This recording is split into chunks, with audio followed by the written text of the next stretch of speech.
midkii ay ku tiirsadaan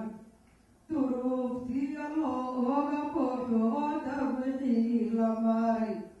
dugsiyadiino oo furiyo darii wacnaa daryeel isbitaaladiyo daawadii la helo difaac ciidankiiyo nodilashanaaba dugsoon laguna diirsado ayaan daa'inku warsaday ee ducadu waa ila aamintay gudaa. waxaan leeyahay warfaa waa macallin, waa scientist, waa oday dhaqaneed Soomaaliyeed, waa nin xornimada jecel, waa nin wanaagga Soomaalida jecel, ila soo dhaweeya madaxweynaha soo socda ee Soomaaliya.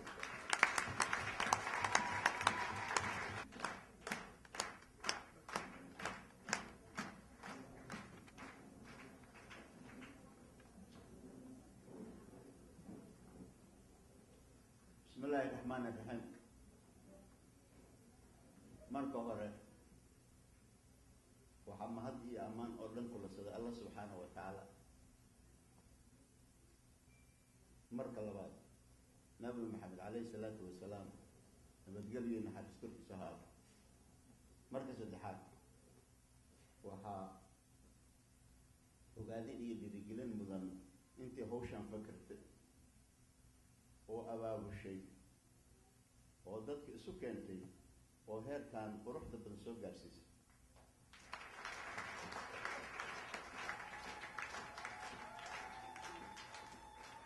aniga iyo inteenana waxaa naga mudan yihiin inaan nidhaa jazaakum allahu khayran. 60 sanaan jiraa, laba shay maba laygu cayn karabo. ninkii xoolo raadinaa kow oo maxaa la yidhi 60 jir iyo laxjaal, iyo ninkii xukun raadinaa oo weliba dad soo codsadeen yiraahdo waxaan jecelnahay waxaan jecel oo ku soo shaqaa. hortiina waxaan sheegaa marka saddex shay. ani saddex shay aan ku shirtaga saddex shay wadada faraad hadana ka hadlay waa macnaha waa mid adinka xaqiina anu marka aan suuq geeyo 66 oo shahaado waan saxay oo PhD post doctorate ku jiraan. inta hadda la sheego oo xilkaas aan u sii socdo walaalayaal waxaan ka codsanaa habeen oo maalin idin ka codsanaa Allah hortiis qofkii oo ama gabadh ama wiil oo aan hal darajo oo san lahayn ugu daray jaamacadda ama hal darajo leeyahay aan ka gooyay hal soo gidi hal maal oo anigu inta wax soo maamulay waxaan tuunsanahay haddaan caawa dhinto inaan cadaalad ku shirtaga.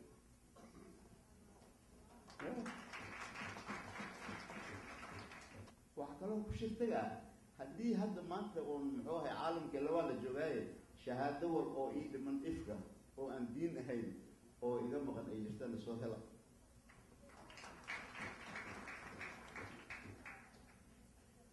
anigu waxaan ka noqday taliyaha koowaad aan ka noqday mission oo ama muxuu ahaa mission oo 240,000 oo qofood u shaqo tagto oo 84 dal ka socdo oo 3 bilyan sanadkii la maamulo. marka 3 bilyan oo dollar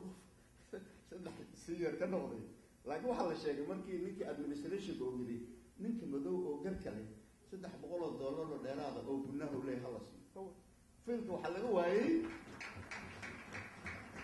$2 oo saa'ida oo inta mission tagay oo mesela Paris shaqo tagay oo hotel 5 star 5 star inta seexday oo aan lacag ku soo dheeraystay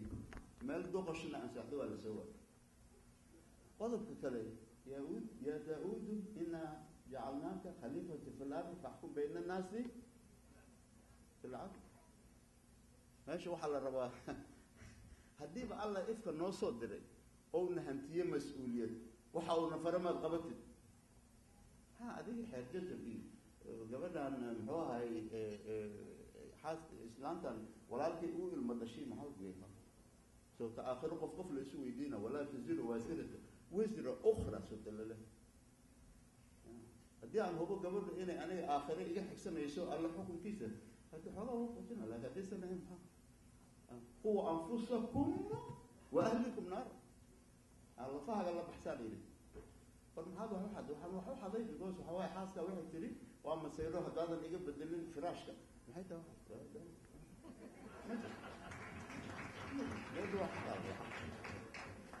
أنا يقول أنفسكم الله فها قال بحسب حاسكنا الله بحسب تعرفكنا الله بحسب وأهلكم نار ووجو حلوك يعني هرت مرة هذول يسلالك يا mar haddii dhulka khaliifnimo alla uu noo sugay oo noo ogolaaday oo na la faray intiina kitaabka quraanka arkaysa 1400 iyo dheeraad sano ka hor la soo dejiyay wali hadda caalamka United Nations waa maqashana maleena waxaan ka ololayaa saddex shay anigu qofka tuuga ah oo maanta tuuga ah hadduu biri oo Allah subhanahu wa ta'ala wixii uu sameeyay joojiyo oo wanaag ku bedelo oo ka qoomameeyo waa cabisan marka أنا مرة بدأت يرادو أنا بروفيسور أنا عدالة سو معمول جري حفيز كمر كان تجانا أو مراكب تجي ديار تأمور ران لهاي مرة بروفيسور حفيز كمر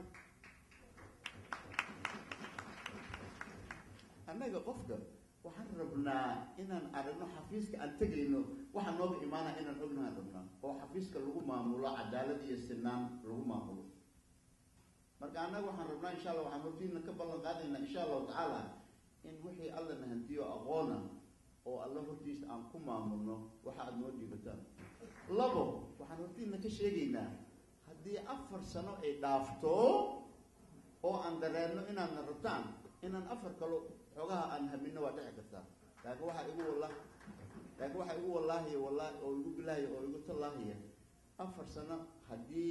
أندرامو إن حنتو بدنتهاي أو قصر كنو بديهاي حنتونا إيه بدنتهاي إن أنا حفيز كسي فديني أنا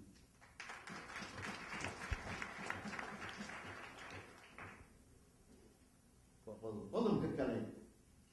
وح أن صومالي كسو جيدين سيدة ذبيان أنا قال إيشي أنا إنما كان هذا على جوبنا هو هذا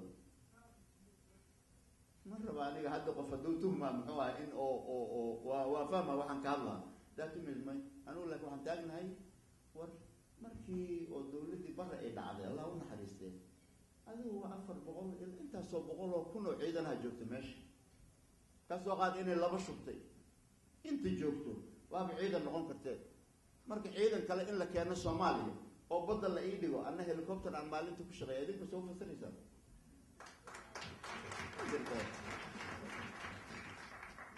aniga markuu aad maqashaana u maleena waxaan u ololayaa nation building 1999 صدق في قفوض وسيشل الصومال وحلقوا يديها في جرالي وحنا اسكت دينا إنا نقدنو دولة الصومالية أو حوق لسيدي تي بري إنا نصوصارنا وقدي ويد سوف محيطها لغاية تنسلوا إن شن بقولوا كنا بعيدنا هيستي هو قوة الأرتو الصومالي إيس أفر اللي سكان شيء هل درارها هل تقلص سوف محيطها شغل كثيرة ما كتاب ما يا أيجي يا أبو الشعب يسوب الدلك marka maanta dadkii ma laga dhaadhicin karaa hadii xataa 1 milyan oo dad aad kanto ciidan xoog waxa inta loo sheegay xoog dad fikirtaan waa riyoonaysaan mana riyoonaysaan waa idin ogaanay marka waxaan nidhi hal la raadiyo dawlad confederal waxa laga wadaa sida Lebanon oo kale oo dadku ay isku haystaan diin marka waxa leeyahay waa la shaqoraad bilowga xiriirka lagu qaybsanaa hadii madaxweynenima ay imaato waxa iska la masiixiyiinta hadii ay imaato dawladda iyo wasiirka koowaadna waxa iska le sunni saad waa taqaanaa sida loo qaybsado weligeedna waa sidaas Soomaaliya waxa waayna laba qolo oo qaarna madow yihiin qaarna cad yihiin oo wax loo qaybiyo waa waynaa Soomaaliya waxaan waynay laba kooxood oo qaarna masiixi yihiin qaarna muslim yihiin oo la qaybiyo waa waynaa Soomaaliya waxa waayna sabab kasta oo hajirtay waqooyi koonfur loo qaybiyo waa waynaa waxa soo baxday marka in Soomaaliya ay shaqayn karto laga bilaabo maanta dawlad dhexe oo tabariyar iyo maamul goboleedyo xoog leh laakiin bisharti aad 330 boqolkiiba ku dirsan cashuurtaada aad ku soo darsato dawladda dhexe nidaam laakiin dawladda dhexe maraykanka waa darkiisa federaalka muxuu xoogaa waa uu la isku haystaa laakiin dad waxay u socdaan dawlad dhexe oo tabariyar iyo maamul goboleedada xoogan saddex shay horta tuulada waxeediyaad u geynaysaa degmadana waxeediyaad u geynaysaa gobolkana wixiisaad u geynaysaa sida laysu leeyahay waxaan maxaa dhacay marka si loo hirgeliyo aniga waxaan ku jiray commissionkii booskan hadda 4 qofood oo loo diray qofkii Germanka ayaa nimanku waxay yiraahdeen wuxuu sheegay ninka warfaanimo waalida federal halka laga baxo xamar maxay wax yar hal siiyo marka wax yar hal siiyo ismaayo wax yar hal siin maxay tahay dawladda waxaan rabnaa anaga ilaa intaas oo qofku dadku ku soo barbaareen ilaa hadda muxuu ahay ergaga gaarka ah oo la hadla dawladda xaqliya fad ma batagaayo muxuu ismaayo ma batagaayo markana ma batagaayo baydhaba ma tagaayo على كل حال مركو حل الرباط وأنا وحنا جنب مركو ما ممكننا دولة دك أو كبرية إيو ما من بقولي حوله لكن ما كان بقطع الأخي سفع الله أخي وحكى له الرباط تعلمت عنه مرة بنو إن حدك بعد إسكبه سنة النبأ والباب إسكفرته لكن تعليم مديسن أو مقرر كذا معلمين توافق يعني نسيح كلامي أو يونسكو عندنا أنا جو حنا هدي الله كديجو وحل يراضو الشقة أبو ريس إن أنا بكديج إن مهرة الكواد ما ندعي هذا كبعدي قف أتري شقي اللاين هرنجل وعدم إجعالي بيش صوص عطنا واحد ملي تكون حكتنا واحد ملي لح بلاد واحد ملي أنا جانا محوها يقول لي عن جيفا وما شقيش السنة هاي حدين نبذل الله هول دلو واحد دم أيضا كهويا واحد مركي الرئيس عن هول كجليننا أما ديدا أما أغلاده أنا نبذ هذين أنا نبي إبراهيم عليه السلام قال له هو كبر بلد آمنة وحي كذا ما واقع حاجاته مرت قراعي قضية العقي مشاهدي يقول في عني وحصل النبذ كحرية النبذ مرت هذا كهول جل وحكى له في هذه الاسم نبدأ وهذا الشقينته أنه حنجعلنا هاي هل متر أو درس كان مرة من هنا ما تجين إن شاء الله هل متر أو درس كن يو هل متر نوصل داخل أنه هالدرس كان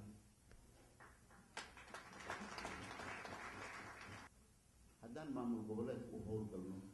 أو شقة وهول قلنا أو نبتجلي وهول قلنا أو حفيزك وجاي حاجي عبد القادر مركو سوق ولا وحا وكسوغا هدي اوغياي والله بالله انا مدينه وانا لو سو شحاتي لا سو ادونك waxaan rabaa marka inaan ku soo gunaanado hadalkayga ko war idinku qof xamaasaysan oo wax idinka rabo calaalkiisa iyo bootadiisa iyo bootareer koofriga lahaada waxaasaan hay waxaas inta ka gudubtaan annaga nasiya caawa alla hortiis muxuu ahay damaanad waa ku taageeraynaa kooxdaadana waa taageeraynaa waxaan rabnaa xisaab celin joogto ah inaad na tiraadaan baa aniga idin baqsanay waxaan aaminsanahay haddii reer Minnesota u istaagaan ma aha dowladnimada xataa ee habka say wax u socdaan waa toosin kartaan ma walaalo jiraati wabillahi tawfiiq